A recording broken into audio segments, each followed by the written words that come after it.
मेरे साथ एनसी के तर्जुमान और एमएलए जडीबल तनवीर सादिक है।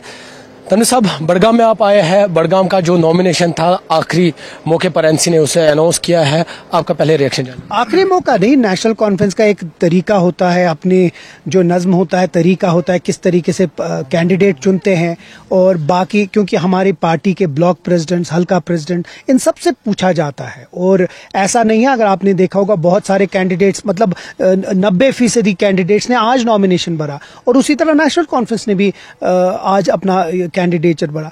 बाकियों के साथ देख के सारा कुछ तोल के पार्टी को लगा कि आगा सैयद महमूद साहब का जितना वास्ट एक्सपीरियंस है, जिस तरीके से वो एमएलए रह चुके हैं पटन में, बीरवा में, बड़गाम में, तो उनकी जो आज की ज़रूरत है, इनफैक्ट पार्टी को उनकी बहुत ज़रूरत है क्योंकि वो हर किसी को जानते हैं, वर्कर्स उनको पहचानते हैं। तो एक अच्छा माहौल है जिसमें आगा सैयद महमूद साहब ये इलेक्शन जीत के नेशनल कॉन्फ्रेंस की झोली में वो सीट डाल दी। अच्छा, एक सवाल, क्योंकि सीएम उमर अब्दुल्ला अभी कुछ देर पहले मीडिया से उन्होंने बात की एमपी आगा रुहुल्ला को लेकर। उन्होंने कहा कि आगा महमूद साहब की बात हुई है, वो कैंपेनिंग में हिस्सा लेंगे, लेकिन उसके बाद एमपी श्रीनगर का ट्वीट आया है, मैं समझौता नहीं करूंगा, मुझे इसमें मतलब घसीटिए मत। तो क्या कहेंगे उस पर? उम्मीद करता हूं कि आप इसको एक कंट्रोवर्सी न बनाएं। आपकी वसादत से एक और अपील करेंगे, आगा सैयद रुहुल्ला मेहदी साहब हमारे पार्टी के बहुत सीनियर लीडर हैं, बहुत मेहनत की है इस पार्टी को बनाने में, बहुत खून बहा है इस पार्टी के लिए और उनने बहुत मेहनत की है बड़गाम के लिए।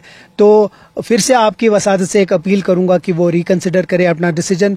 इंशाल्लाह उम्मीद यही है, क्योंकि आगा सैयद महमूद साहब ने भी कहा है कि वो मेरे बेटे जैसे हैं। तो आप देखते हैं, कुछ दिन में आपको सब पता चलेगा।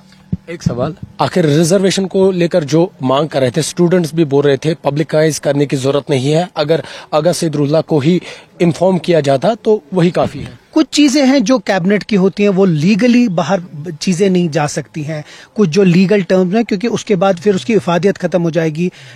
जिस तरह चीफ मिनिस्टर साहब ने कहा है कि वो रिजर्वेशन में किसी का हक खाने नहीं देंगे और वो हम उसके ऊपर कायम दायम है। लेकिन आज का जो इलेक्शन है वो बहुत अहम इसलिए है क्योंकि अगर आप नेशनल कॉन्फ्रेंस को वोट नहीं करते हैं तो आप बीजेपी को वोट करते हैं। ये साफ आज भी वही इलेक्शन है जो 2024 में था कि अगर आप एनसी के खिलाफ वोट डाल रहे हैं तो वो सीधे बीजेपी की झोली में जाएगा। अब ये बाशऊर अवाम जो है बड़गाम के, उन तक है कि वो इस वक्त क्या फैसला करेंगे। तो ये तनवीर सादिक थे कि इन्होंने अपील की है एमपी श्रीनगर आगा सैयद रुहुल्ला मेहदी से कि वो अपना जो डिसीजन है उसे रिकंसिडर करे। पवीर खान के साथ आबिद हुसैन, न्यूज़ 18, बड़गाम।